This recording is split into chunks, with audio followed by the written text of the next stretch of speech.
O Realidade em Pauta já está de volta. Hoje o nosso assunto é o exercício da cidadania no momento eleitoral. A insatisfação de jovens e de adultos na política brasileira marcaram as eleições deste ano. Pesquisas mostraram que a primeira queixa dos eleitores é em relação à corrupção. E esses resultados se refletem diretamente nas urnas. As cores verde e amarelo gritaram e muito por uma mudança na política. Um grupo de eleitores vestidos de vermelho também demonstraram indignação com os rumos políticos do Brasil. E independente da polaridade entre os dois grupos, um único sentimento desaguou no coração do brasileiro: a insatisfação. Entre os jovens, a insatisfação com a política foi descrita numa pesquisa realizada pelo Núcleo Brasileiro de Estágios.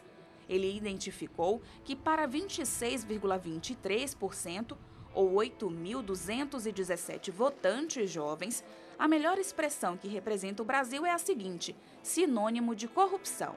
O Instituto Datafolha fez uma outra pesquisa e identificou que 21% dos brasileiros consideram que a corrupção é o principal problema do país. Outros 19% citaram a saúde, depois vem a segurança, o desemprego e a educação. E mais uma vez, a gente pode dizer que essa realidade reflete nas urnas. Os idosos também andam insatisfeitos.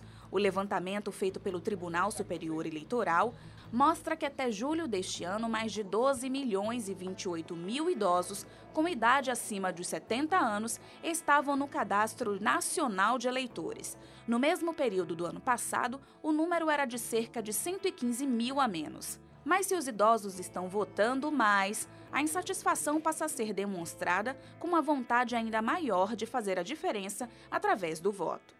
Tanta coisa que podia mudar, né? E quem é que pode mudar? O voto. Seu Marquílio Santos é um desses idosos que fazem questão de participar desse momento democrático do país. Aos 73 anos, ele espera ser um exemplo de cidadão para outras gerações. Para mim, o voto é essencial, né, para a democracia, e a minha contribuição, para mim, é muito importante neste pleito, né? Nós acumulamos alguma experiência nesse caminho até essa idade, e a gente acha que deve dar o exemplo também para todas as outras gerações.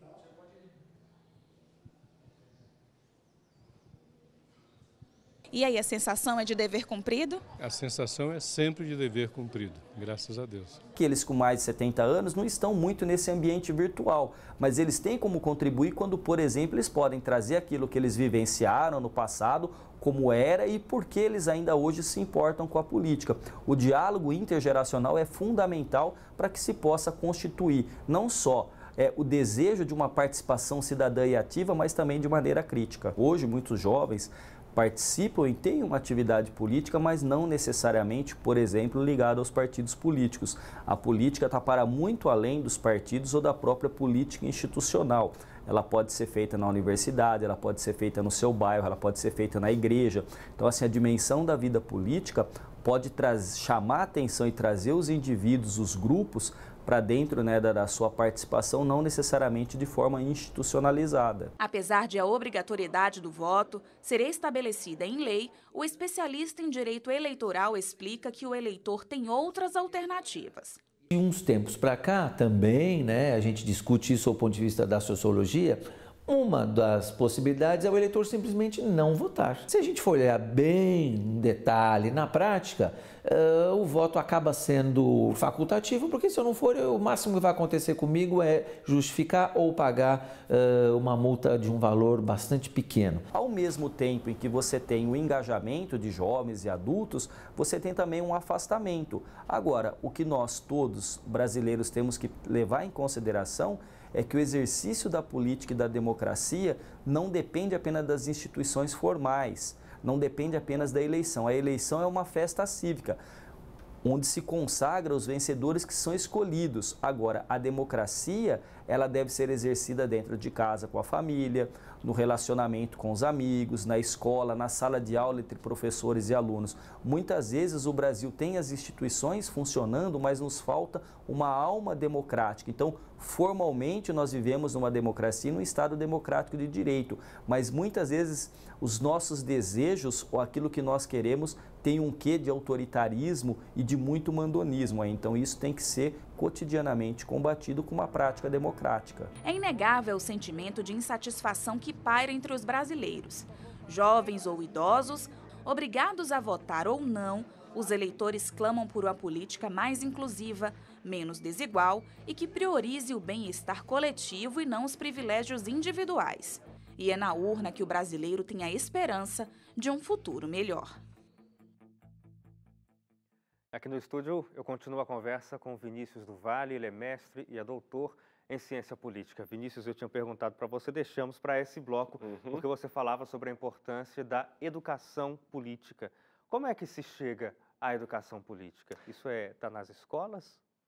Então, Hélio, a gente não tem uma matéria de política no currículo escolar, né? Mas é importante que a política seja tratada, sim, nas escolas, né? Hoje a gente tem aulas de sociologia e filosofia, né? Querem tirar, mas ainda temos, e nessas disciplinas se trabalha especificamente, né, alguns conceitos da política, e a escola exerce um papel importante na educação política dos jovens, né? Só que, como a matéria mesmo estava falando, né, a democracia ela deve ser exercida não só no ambiente escolar, não só no período eleitoral, a cada 2 anos, quando a gente tem a obrigatoriedade do voto, né? Mas também nas instituições, também na família, também nos ambientes de trabalho, né? A gente tem que exercer esse espírito democrático. Talvez, Vinícius, isso seja um ponto a ser mais debatido na sociedade, quem sabe na mídia, como a gente está fazendo aqui agora, para que se entenda que a política não é o ir às urnas a cada 2 anos, mas que a política faz parte da vida, da vida cotidiana do cidadão. Afinal de contas, todas as decisões que são tomadas num país, e se a gente for pensar também pormenorizado, lá no município, por exemplo, a velocidade da pista, se tem uma lombada na rua, se a iluminação funciona ou não, tudo isso passa por decisões políticas. Exatamente, Hélio. A política não é só governo, a política não é só eleições, né? A política está no nosso cotidiano, influencia a forma como que a sociedade funciona, a forma como que as regras são estabelecidas e também as nossas relações pessoais são ditadas pela política. Tudo é político, né? Infelizmente, as pessoas acham que não gostam de política e acham que a política é só escolher representantes, mas não, ela está no nosso cotidiano e ela é uma atividade muito importante. A gente viu aí nos últimos anos, 2013 para cá, um movimento maior de pessoas indo às ruas para protestar contra os desmandos da política, para protestar a favor de algumas outras coisas, mas envolvidas com a política. Dá para dizer que esses movimentos de pessoas indo às ruas com mais regularidade, talvez, não sei se dá para dizer que há mais regularidade, mas enfim, esse movimento maior de pessoas indo às ruas, isso mostra que o cidadão brasileiro esteja mais politizado ou não tem nada a ver uma coisa com a outra? Olha, eu acredito que sim, existe sim um aumento, né, de manifestações nos últimos anos, existe também um aumento de greves nos últimos anos, né? Isso tem a ver com o mundo do trabalho, né, com as relações de trabalho, tem a ver também com pautas que vão aparecendo na sociedade, né? E a gente pode observar que nos últimos anos as pessoas têm se interessado mais por questões políticas, né? E isso é um dado positivo da nossa conjuntura, apesar de muitas vezes isso acabar gerando alguns conflitos, né? O fato das pessoas estarem discutindo mais política nos últimos anos é um dado positivo. Discutindo é um dado positivo, mas aí você lembrou bem uma coisa, também alguns desencontros aí no meio da discussão, talvez por conta de uma polarização maior, mais forte que a gente tem visto, por exemplo, neste ano, né, ao longo das eleições deste ano. Agora, o discutir política em si não é ruim, mas é preciso discutir de forma saudável.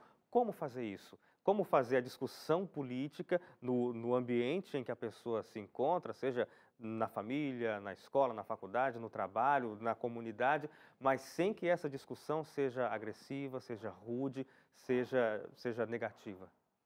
Como você bem colocou, a gente está num momento de muita polarização, né? E pessoas estão rompendo relações de amizade, relações familiares, né? Isso não é um dado positivo, né?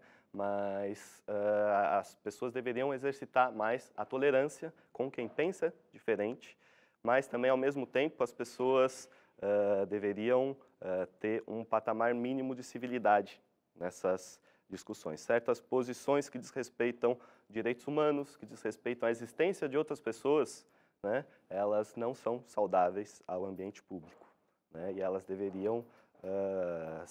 não deveriam compor, né, o discurso de algumas pessoas e de alguns candidatos. Mas aí esse tipo de repreensão não descaracteriza a democracia, que permite a livre expressão? Sim, a liberdade de expressão é um princípio fundamental da democracia, né? Mas a liberdade de expressão ela não é algo sem nenhum tipo de controle também, né? Não é algo absoluto, né? A gente tem, por exemplo, no Brasil a gente tem uma legislação que regula falas e discursos que podem ser racistas, podem expressar preconceito e podem alimentar uma intolerância, né?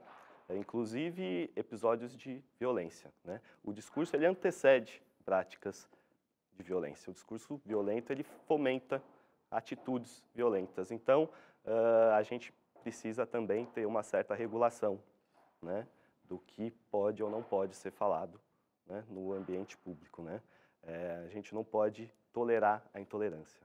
Eu achei muito interessante o que você falou. O discurso precede ações de violência, de intolerância. E aí, quando a gente está tratando sobre cidadania, falando sobre a democracia, é importante que isso seja sempre reforçado, porque tem a liberdade de expressão, que não é completa, que não é absoluta, até porque nenhuma liberdade o é, já que a gente aprendeu isso na escola, Vinícius, né? A minha liberdade vai até onde começa a sua. Exatamente. Então, esse princípio tem que ser mantido também.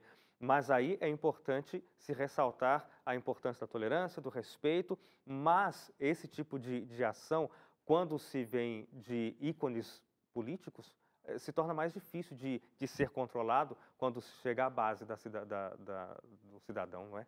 Exatamente, né? O discurso de ódio, ele acaba fazendo, né? A consequência dele é que tem um aumento da violência, inclusive física, né? Aumento de episódios de racismo, né? E isso é algo que tem que ser combatido desde o discurso intolerante. É preciso que o cidadão esteja atento a esse tipo de coisa também. Exatamente. Vinícius, muito obrigado pela sua colaboração com a gente. Foi muito bom receber você aqui no Realidade em Pauta. Eu que agradeço, Hélio. Muito obrigado. Muito obrigado. A você de casa, muito obrigado também. Essa conversa com o Vinícius e a matéria que você viu ficam disponíveis lá no nosso site, novotempo.com/jornalismo. Eu desejo a você uma boa noite e espero encontrar você de novo no nosso próximo encontro. Até mais.